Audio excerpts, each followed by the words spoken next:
నమస్కారం MCN news కు స్వాగతం. ఈనాటి ముఖ్యాంశాలు. జూలై 2వ తేదీ నుండి ఇంటింటికి వెళ్లి ప్రభుత్వం ప్రవేశపెట్టిన పథకాలు వివరిద్దాం.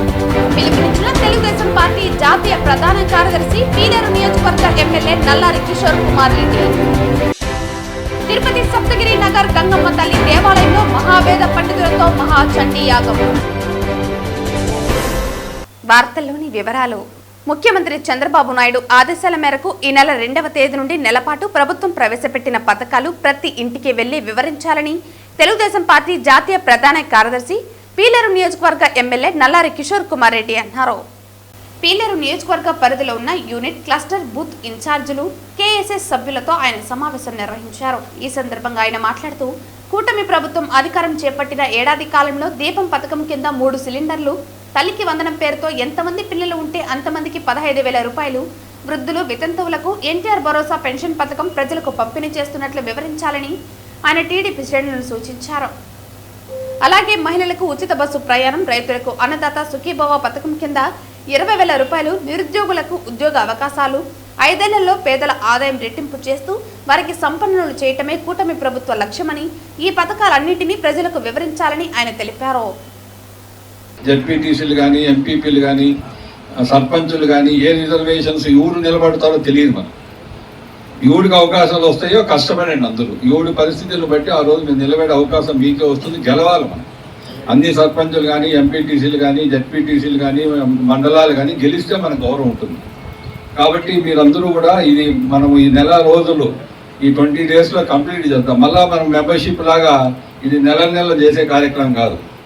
మనకుండేది టైం ఇచ్చిండేది 2వ తేదీ నుంచి 1 నెల అంతే. నేను కూడా రేపు 2 మండలాలు చూస్తున్నా. నేను కూడా పీలేరుకి వస్తా, టౌన్లో తిరిగేటప్పుడు మీ పని మీరు చేస్తామని నేను జాయిన్ అవుతాను. మీతో షెడ్యూల్ ఇచ్చేయండి. పీలేరు మండలం అంతా కూర్చొని షెడ్యూల్ ఇచ్చేయండి. మార్నింగ్ ఏంది, సాయంత్రం ఏంది, పల్లెలు ఏమి, టౌన్ వేరు. యూనిట్ వైజ్ తిరిగితే ఈజీ అయిపోతుంది.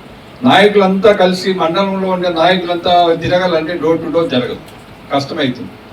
ఎలక్షన్ అప్పుడైతే తప్పదు, ఇప్పుడు కష్టమవుతుంది. క్లస్టర్ వాళ్ళు మీరు మీ యూనిట్కి సంబంధించి మీరు కూడా పాల్గొనండి. డైలీ క్లస్టర్కి సంబంధించిన వాళ్ళు మీరు ఏ యూనిట్ తిరుగుతామంటే ఆ యూనిట్లో పాల్గొనండి అందరూ కూడా. కాబట్టి మనకు బూత్ స్ట్రక్చర్ ఉంది. ఇప్పుడు బూత్ కన్వీనర్లు ఉన్నారు, కో కన్వీనర్లు ఉన్నారు, క్లస్టర్ ఉన్నారు, కో క్లస్టర్ ఉన్నారు, యూనిట్ ఉన్నారు, కో యూనిట్ ఉన్నారు. కాబట్టి ఇది మనము స్ట్రక్చర్ ఉంది పార్టీలో. మండల ప్రెసిడెంట్లు ఉన్నారు. ఇంకా పదవులు వచ్చిన కాడికి మనం సింగిల్ విండో ప్రెసిడెంట్లు, ఏఎంసీలు ఇవ్వటం జరిగింది.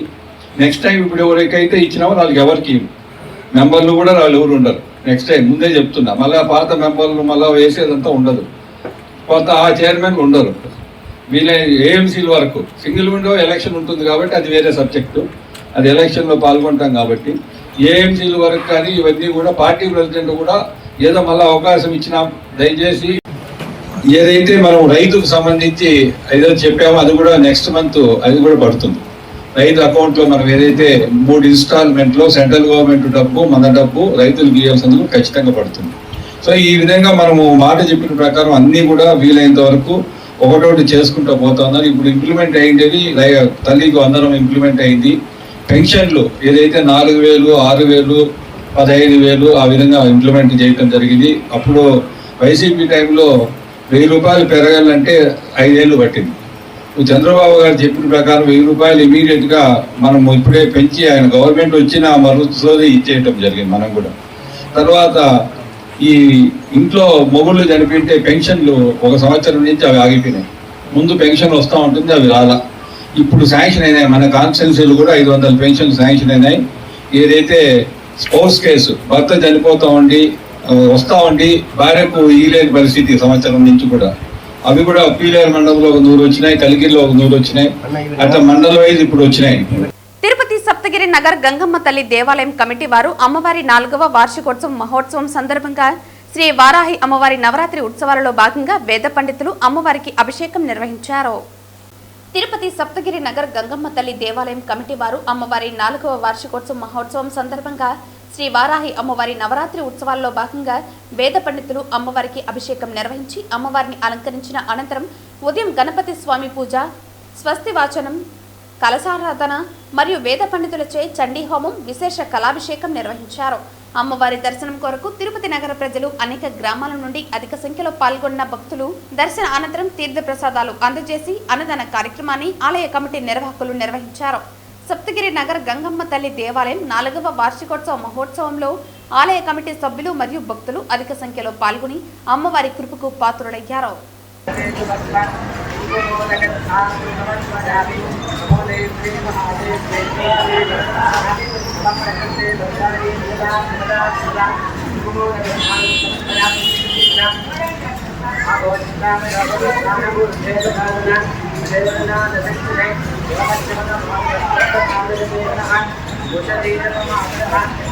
చిత్తూరు నగరపాలక సంస్థలో ఇంజనీరింగ్ విభాగంలో పనిచేస్తున్న అవుట్సోర్సింగ్ సిబ్బందికి ఉద్యోగ భద్రత కల్పించాలని మున్సిపల్ ఇంజనీరింగ్ అవుట్సోర్సింగ్ కార్మికులు డిమాండ్ చేశారు. The Andhra Pradesh municipal engineering town planning and sanitation workers trade union రాష్ట్ర ప్రధాన కార్యదర్శి గంజి రామమూర్తి మాట్లాడుతూ స్కిల్ వర్కర్లకు 29,200, సెమీ స్కిల్డ్ వర్కర్లకు 24,600 చెల్లించాలని, హెచ్ఆర్ పాలసీ ఉద్యోగ భద్రత కల్పించాలని కోరారు. అలాగే ఏళ్ల తరబడి అతి తక్కువ వేతనాలతో పనిచేస్తున్న ప్రభుత్వం తమను పట్టించుకోవటం లేదని ఆవేదన వ్యక్తం చేశారు. ప్రభుత్వ శాఖల్లో పనిచేస్తున్న అవుట్సోర్సింగ్ సిబ్బందిని పర్మనెంట్ చేయాలని డిమాండ్ చేశారు. లేని పక్షంలో ఇంజనీరింగ్ అవుట్సోర్సింగ్ కార్మికులు చేపట్టిన పోరు మరింత ఉధృతంగా కొనసాగిస్తామని హెచ్చరించారు. ఇప్పటి వరకు వాటర్ వర్క్స్, లైటింగ్ విభాగాల్లో ప్రజలకు ఇబ్బందులు తలెత్తకుండా ఒకరి చొప్పున సహకరించామని, ప్రభుత్వం తమ న్యాయమైన డిమాండ్ల పరిష్కారంలో శ్రద్ధ చూపకపోవడంతో ఇకపై పూర్తి స్థాయి ఆందోళనకు దిగుతామని యూనియన్ అధ్యక్షులు శరవణ హెచ్చరించారు. ఈ కార్యక్రమంలో ప్రధాన కార్యదర్శి శివకుమార్, కోశాధికారి శివప్రసాద్, సలహాదారులు వెంకటేష్, ఉపాధ్యక్షులు హరికృష్ణ తదితరులు పాల్గొన్నారు. మున్సిపల్ ఇంజనీరింగ్ వర్కర్స్ అసోసియేషన్ గత 59 రోజులుగా స్కిల్డ్, సెమీ స్కిల్డ్ జీతాలు పెంచేందుకు సమ్మె చేయడం జరుగుతున్నది. అయినను ప్రభుత్వం నుండి ఎటువంటి స్పందన రాకపోయేసరికి 2వ తేదీ మున్సిపల్ మినిస్టర్ గారి అధ్యక్షతన జరిగిన చర్చలు విఫలమైనందున ఆంధ్రప్రదేశ్లో గల మున్సిపల్ ఇంజనీరింగ్ అసోసియేషన్స్ అన్నీ ఏకమై జేఏసీగా ఏర్పడి 9వ తేదీ సిడిఎంఏ గారికి సమ్మె నోటీస్ ఇచ్చి దాదాపు ఇప్పటికీ 20 రోజులు కావస్తుంది. అయినను ప్రభుత్వం నుండి ఎటువంటి స్పందన రాకపోయేసరికి సమ్మె చేయడము అనివార్య కార్యమైనది కాబట్టి సమ్మె ఉధృతం చేస్తున్నాం. మా జీతాలు న్యాయమైన కోరికలు కాబట్టి స్కిల్డ్ కింద 29,200, సెమీ స్కిల్డ్ కింద 24,600 ఇమ్మని చెప్పేసి మేము న్యాయంగా అడుగుతున్నాం. అలాగే హెచ్ఆర్ పాలసీ మెప్మా సెక్షన్ సిబ్బందికి ఎలాగైతే హెచ్ఆర్ పాలసీ అమలు చేస్తూ ఉద్యోగ భద్రత కల్పించుతున్నారో అలాగే మాకు కూడా హెచ్ఆర్ పాలసీ అమలు చేసి ఉద్యోగ భద్రత కల్పించాలని మేము డిమాండ్ చేస్తున్నాం. అలాగే రిటైర్మెంట్ వయసు గత సంవత్సరం గత ప్రభుత్వంలో సమ్మె చేసిన సందర్భంలో 60 నుండి 62 సంవత్సరాలకు రిటైర్మెంట్ వయసు పెంచాలి ఇట్లని మేము డిమాండ్ చేశాం. అందుకు మినిట్స్ రూపంలో ఇచ్చారు. ఈ కూటమి ప్రభుత్వం అయితే దాన్ని ఇంతవరకు పట్టించుకున్న పాపాన పోలేదు. 60 సంవత్సరాలకు మాత్రమే రిటైర్మెంట్ చేయలేట్లని చెప్పేసి ఈ కూటమి ప్రభుత్వం నిర్ణయించడం జరిగినది. అయితే ప్రభుత్వ ఉద్యోగుల కంటే ఎక్కువగా పనిచేస్తున్న మాకు 62 సంవత్సరములు రిటైర్మెంట్ వయసు ఇవ్వకపోవడం చాలా దుర్మార్గం అట్లని చెప్పేసి ఈ సందర్భంగా నేను తెలియజేస్తున్నాను. ఇదే కూటమి ప్రభుత్వంలో ఉన్న అన్ని పార్టీలు, అంతమంది నాయకులు గత ప్రభుత్వంలో మేము చేసిన సమ్మెకు అందరూ మద్దతు ఇచ్చిన వాళ్ళే, మాకు సంఘీభావం తెలిపిన వాళ్ళే. అయినను ఇప్పుడున్న కూటమి ప్రభుత్వంలో ఉన్న ప్రభుత్వానికి కానీ, నాయకులకు కానీ, అధికారులకు కానీ ఎటువంటి జాలి దయ మా మీద లేనందువలన విధిలేని పరిస్థితుల్లో మా జేఏసీ పిలుపు మేరకు, జేఏసీ అధ్యక్షులు ఈదులూరు మదిబాబు గారి పిలుపు మేరకు మేము ఈ సమ్మెను ఉధృతం చేయడం జరుగుతున్నది. అంతే తప్ప మేము గొంతెమ్మ కోరికలు అడగడం లేదు. ప్రభుత్వ ఉద్యోగులతో సమానమైన ఉద్యోగం చేస్తున్నాం. ప్రభుత్వ ఉద్యోగుల కంటే 2-3 గంటలు అధికంగా ఉద్యోగం చేస్తున్నాం. బర్త్ అయిన బిడ్డ నుండి డెత్ వరకు మంచినీటిని అందించుతున్న మా ఇంజనీరింగ్ కార్మికులను నిర్లక్ష్యం చేయడం చాలా దుర్మార్గం. అలాగే వీధి దీపములు నగర ప్రజలకు కానీ ఆంధ్రప్రదేశ్లో గల ప్రజలందరికీ మా సేవలు కనబడటం లేదా అట్లని మేము ప్రశ్నిస్తున్నాం. నాయకులకు కానీ ప్రభుత్వానికి కానీ మేమైతే ప్రభుత్వానికి వ్యతిరేకం కాదు, ప్రభుత్వ విధి విధానాలకు వ్యతిరేకం.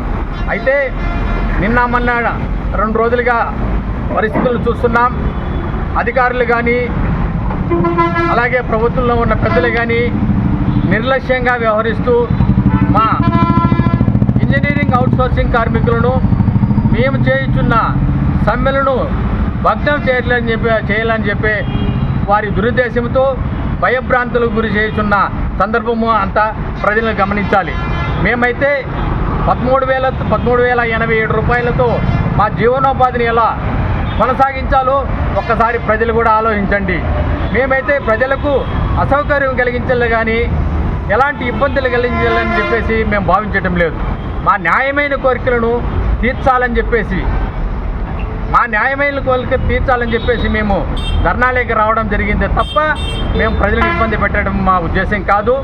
న్యాయంగా మాకు రావాల్సిన డిమాండ్లను ప్రభుత్వం వారు వెంటనే స్పందించి మమ్మల్ని చర్చలకు పిలిచి మా నాయకులను చర్చలకు పిలిచి చర్చలు సఫలం చేసి మా కోరికలను తీర్చగలరని చెప్పేసి భావిస్తూ లేని పక్షంలో నిరవధిక నిరాహార దీక్షకు పూనుకునేదాన్ని కూడా వెనుకాడమని చెప్పేసి ప్రభుత్వాన్ని హెచ్చరిస్తున్నాం. తిరుపతి జిల్లా ఎస్పీ హర్షవర్ధన్ రాజు ఆదేశాలతో గంజాయి స్థావరాలపై నిరంతరం ప్రతిరోజు తిరుపతి జిల్లా డ్రోన్ టీం మరియు స్పెషల్ పార్టీ పోలీసుల సిబ్బంది స్పెషల్ డ్రైవ్ నిర్వహిస్తున్నారు. తిరుచానూరు పోలీస్ స్టేషన్ పరిధిలోని పాడుబడ్డ గృహాలు బంగ్లాలపై డ్రోన్ కెమెరాతో పగలు బీట్ నిర్వహిస్తున్న సమయంలో గ్రాండ్ రిచ్ హోటల్ సమీపంలోనే పాడుబడ్డ బంగ్లాలో 9 యువకులు గంజాయి సేవిస్తున్న దృశ్యం డ్రోన్ నిఘా కంటపడింది. వెంటనే అప్రమత్తమైన డ్రోన్ సిబ్బంది స్పెషల్ పార్టీ పోలీసు సిబ్బందితో పాటు ఈగల్ టీంకు సమాచారం ఇచ్చారు. 5 సిబ్బంది గంజాయి సేవిస్తున్న వారిని ఎటువైపు పారిపోకుండా 2 పక్కల నుంచి పట్టుకున్నారు. వారి వద్ద ఉన్న గంజాయి పీకలతో పాటు గంజాయి సేవించే వారి వివరాలు తీసుకుని స్థానికంగా ఉన్న తిరుచానూరు పోలీస్ స్టేషన్కు 4 అప్పగించడం జరిగింది. మాదక ద్రవ్యాలకు అలవాటు పడి మీ జీవితాలను పాడు చేసుకోవద్దని ఎస్పీ మనవి చేశారు. గంజాయి డ్రగ్స్ అలవాటు చేసుకుని చిన్న వయసులోనే మీ జీవితాలను చిదిమేసుకోవద్దని తెలియజేశారు. మొదట సరదాగా మారి చివరకు వ్యసనంలాగా మారుతుందని దానికి అలవాటు పడవద్దని తెలిపారు. యువకులకు మీరు ఇలాంటి వాటికి అలవాటు పడి మానేయాలనుకుంటే ధైర్యంగా మా పోలీస్ స్టేషన్కు వస్తే మేము స్వయంగా రిహాబిలైజేషన్ సెంటర్లకు పంపించి వైద్య సిబ్బంది ద్వారా కౌన్సిలింగ్ ఏర్పాటు చేస్తామని తెలిపారు. యువకుల బంగారు భవిష్యత్తు మా పోలీసులకు ముఖ్యమనే సంగతి మర్చిపోవద్దని కోరుతున్నామన్నారు. గంజాయికు డ్రగ్స్కు అలవాటై వారు ఏ స్థాయిలో ఉన్నా సరే మీరు స్థానిక పోలీస్ స్టేషన్కు వస్తే మీలో మార్పు తీసుకురావడానికి మా వంతుగా మీకు సహాయం చేసేందుకు ఎప్పుడు ముందు వరుసలో ఉంటామని తెలిపారు. కుటుంబ సభ్యులు కూడా ఎప్పటికప్పుడు తమ బిడ్డల గురించి వాళ్ళ నడవడికపై ప్రత్యేక దృష్టి పెట్టాల్సిన అవసరం ఎంతైనా ఉందన్నారు. ముఖ్యంగా పిల్లలతో ప్రేమగా మాట్లాడడంతో పాటు వారితో స్నేహపూర్వకంగా ఉంటే వారు ప్రతి విషయాన్ని షేర్ చేసుకుంటారని అన్నారు. అమర గాయకులు ఘంటసాల వెంకటేశ్వరరావు అభిమానులు తిరుపతిలోని ఆయన విగ్రహానికి ప్రతి నెల 1వ తారీఖున పాలాభిషేకం నిర్వహించి పూలమాలతో నివాళులర్పిస్తున్నారు. ఈ క్రమంలో మంగళవారం ఉదయం రాయలసీమ రంగస్థలి చైర్మన్ గుండాల గోపీనాథ్ రెడ్డి ఆధ్వర్యంలో ఘంటసాల విగ్రహాన్ని శుభ్రం చేసి అనంతరం పాలాభిషేకం నిర్వహించి పూలమాలలు వేసి నివాళులర్పించారు. అనంతరం ప్రముఖ గాయకులు సోము ఉమాపతిని ఘనంగా సత్కరించారు. ఈ సందర్భంగా గుండాల గోపీనాథ్ రెడ్డి మాట్లాడుతూ ఘంటసాల గాత్రం అజరామజరమని, తెలుగు భాష ఉన్నంతకాలం ఆయన పాటలు చిరస్మరణీయంగా ఉంటాయన్నారు. ఆయనపై ఉన్న అభిమానంతో ప్రతి నెల ఆయనను స్మరించుకుంటూ ఆయన విగ్రహానికి నివాళులర్పిస్తూ ఉన్నామన్నారు. ఈ కార్యక్రమంలో రాయలసీమ రంగస్థలి చైర్మన్ గుండాల గోపీనాథ్, ఘంటసాల అభిమానులు కొట్టే సుబ్రహ్మణ్యం రెడ్డి, ఆవుల కృష్ణమూర్తి యాదవ్, వినాయకరెడ్డి, టీచర్ తిరుమలయ్య, జనార్దన్ రెడ్డి తదితరులు పాల్గొన్నారు. బంగారు చెంగావులు ధరించు శృంగారవతి నార చీరలునే భూజనంబు మెచ్చు భోజనంబును నర్సు కమలాచి కందమూలములు నవలే చంద్రకాంత విశాల చంద్రశాలల నుండు జవ్వని మునివర్ణశాల నుండి మరులతో శ్రీరాముని రముపై పవలించు బాలికావని ఎంటి పౌబడించే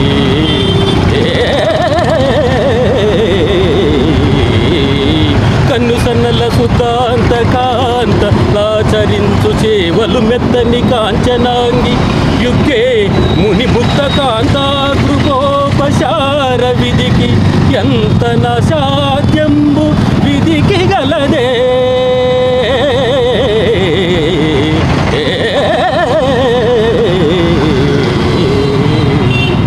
వార్తలు ముగించే ముందు ముఖ్యాంశాలు మరోసారి. జూలై 2వ తేదీ నుండి ఇంటింటికి వెళ్లి ప్రభుత్వం ప్రవేశపెట్టిన పథకాలు వివరిద్దాం. పిలుపునిచ్చిన తెలుగుదేశం పార్టీ జాతీయ ప్రధాన కార్యదర్శి పీలేరు నియోజకవర్గ ఎమ్మెల్యే నల్లారి కిషోర్ కుమార్ రెడ్డి. తిరుపతి సప్తగిరి నగర్ గంగమ్మ తల్లి దేవాలయంలో మహావేద పండితులతో మహాచండీ యాగం. ఈ వార్తలు ఇంతటితో సమాప్తం. తిరిగి వార్తల్లో మళ్ళీ కలుద్దాం. అంతవరకు సెలవు. నమస్కారం.